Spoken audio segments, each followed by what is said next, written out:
Hello, ladies and gents. Welcome back to an episode of Chats Reacts, and we are reacting to Millwall announcing the loan signing of Josh Coburn from Middlesbrough. He joins us on loan for the rest of the season, and he is fit and ready to play and signed in time for our game tomorrow at the Den against Sheffield Wednesday.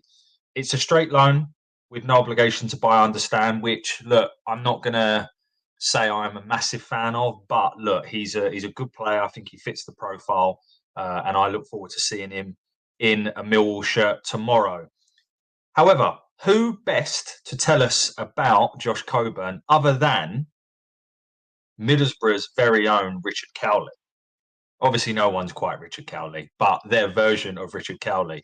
Mr. Phil Spencer sent some video footage across to me earlier today that I can now share with you, and I think is a really good analysis of what we can expect from Josh Coburn, the type of player he is, type of character he is, and what we can expect to see from him in a Lions shirt. So you're now going to listen to Phil. Phil, if you're listening, thank you very much for sending it over, mate. Much appreciated.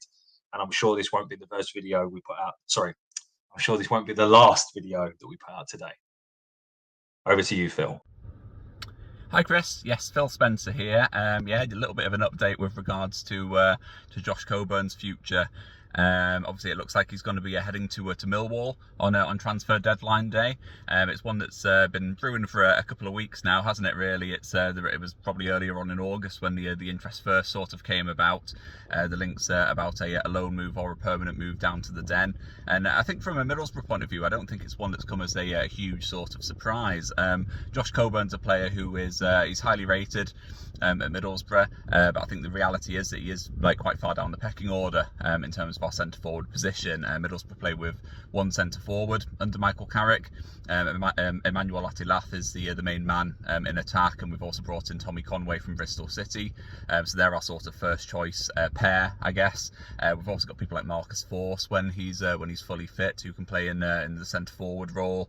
A couple of other players, people like Mika Hamilton, who we signed from Man City, who can also fill in there. So for Josh Coburn, it just sort of meant that first team opportunities are going to be a little bit limited this season. I think the question mark really has been over whether he was going to leave on a loan deal or a permanent basis. Now, at the time of recording, it seems like a loan deal is the most likely. For Middlesbrough fans, I think that's something that they'll be quite happy with on the whole, because we do see Josh Coburn as a big talent and someone who ideally we don't want to lose. But at the same time, there is a question mark over his long-term future in Michael Carrick's plans, because quite frankly, he just sort of doesn't really kind of fit into the way that Michael Carrick's team likes to play. Michael Carrick likes to play with a sort of a quick, nippy striker with a low centre of gravity, someone who plays on the shoulder of defenders. And Josh Coburn doesn't quite fit into that. He's a little bit more of but probably a bit more of a kind of old school number 9, really. Someone who you get the ball into the box, get the ball out wide to your wingers, put it into the box, and he's someone who's there with his head or his instinctive finishing to slam the ball home. So I think from that point of view, there has been a bit of a question mark over whether he really kind of fits into Carrick's plans. For me, a loan move isn't really surprising. A move away from Middlesbrough isn't really surprising this summer, given the lack of first team opportunities that he's likely to have. In my opinion, he's far too good to be a third choice attacker for Middlesbrough or for anyone else. I think he's very much capable of being a really good player at championship level. I think Millwall is a club who we would very much fit in with. I think the way that Millwall play under Neil Harris, it is slightly more direct than what Middlesbrough do, and I think that could really play to Josh Coburn's strengths, to be honest. In terms of his strengths and weaknesses, as I said, he is an old school kind of number 9.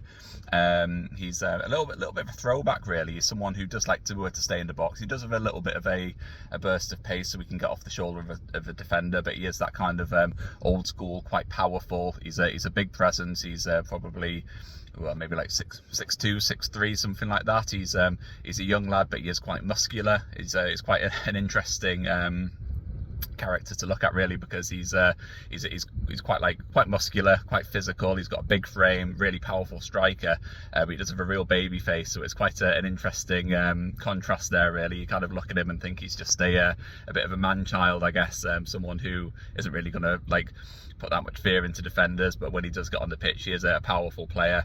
And I think for him, one of his main improvement areas is just the ability to use that frame to his advantage, something which I think will come with experience in the Championship. He's someone who I think will fit in very well at Millwall. In terms of the challenge of playing at the Den overall, he has played away from Middlesboro already.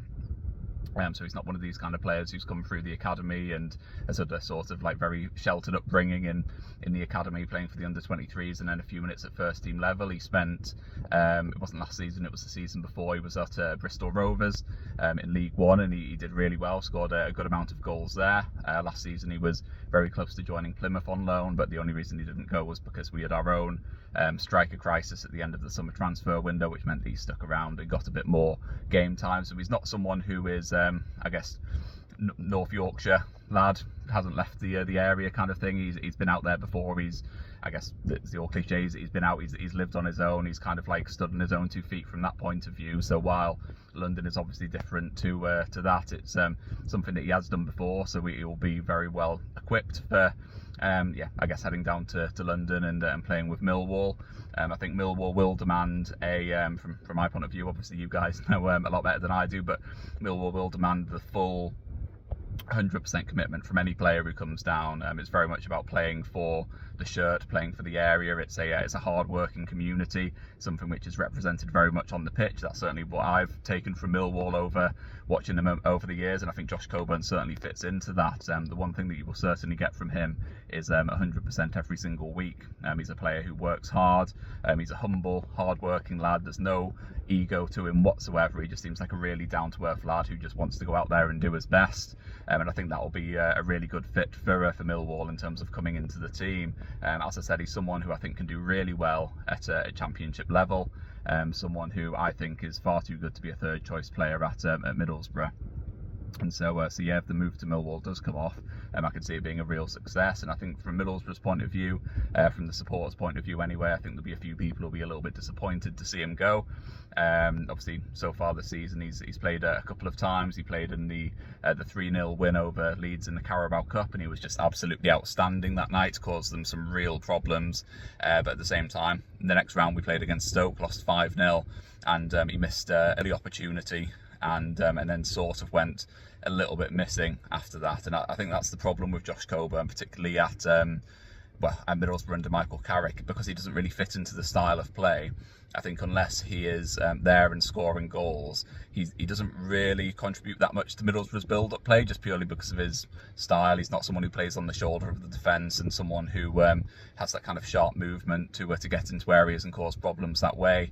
He needs to be in a team who play a bit more direct, get the ball into the box, and is kind of like a sort of old school number 9 who is there purely to score goals. And I think that's something that he'd be able to do at Millwall. He can hold up the ball well. He's a sharp finisher. The one thing I'd say about his finishing is that he's probably more of an instinctive finisher. I think when he gets the ball and he's got a split second to make a decision and get a shot away, he does so with real ease. He's got a powerful shot on him, which makes him a really emphatic finisher when he's in the box. Maybe he comes a little bit unstuck when he's got a little bit more time to think about things, when he's one-on-one and he's approaching the penalty area and he's got to decide which side of the goalkeeper to go on. Maybe that's where he lacks a little bit of composure. But I think, to be honest, he is what I'd call a sort of natural finisher, someone who's a natural number 9, and I could see that coming. I could see that developing as a skill as he plays more regularly. I think even last season with Middlesbrough, he only played... he didn't play a vast amount of games, like playing the full 90 minutes, being a regular first team starter, and that makes things a little bit difficult to build up momentum and build up your form and that sort of thing. And that's why I think this season could be a really beneficial one for him. He's 22 years of age at the moment, so he's a player who needs to be out there and playing regular first-team football. It's not going to happen at Middlesbrough, and I think if he does go to Millwall, it'll be a really beneficial move for him. Whether he stays at Millwall just for the season on loan, or whether he ends up joining the club permanently, I think he's got all the capability to be a top player in the Championship, someone who'll be a top player for Millwall. And I think even if he did leave Middlesbrough on a permanent basis, I think he would leave with the best wishes of the club, and he'd be someone who, as I said, could be a really good player at this level for many years to come. So yeah, it's a really interesting one that I could certainly see happening before the end of the deadline. A move that would really work out well for Millwall and for Josh Coburn, and I think for Middlesbrough. I think although fans would ideally like him to stick around as an option for the rest of the season, I think realistically, now that particularly we're out of the Carabao Cup as well, I don't think there's going to be a huge amount of need for him. I think his minutes would be limited at the Riverside, and so the best thing for him would be to move on and get some first team experience, whether it's on loan or on a permanent basis, because I do think he's got a really promising career ahead of him at Championship level. So yeah, I hope that's been useful for you. Yeah, if you do have any other questions about Josh Coburn, do let me know. I'm on YouTube as well, and I'll be doing some videos about Josh and about Middlesbrough's remaining transfer business as well. So do have a little look at that, and yeah, hopefully Millwall can have a strong finish to the summer transfer window. All the best. Thanks.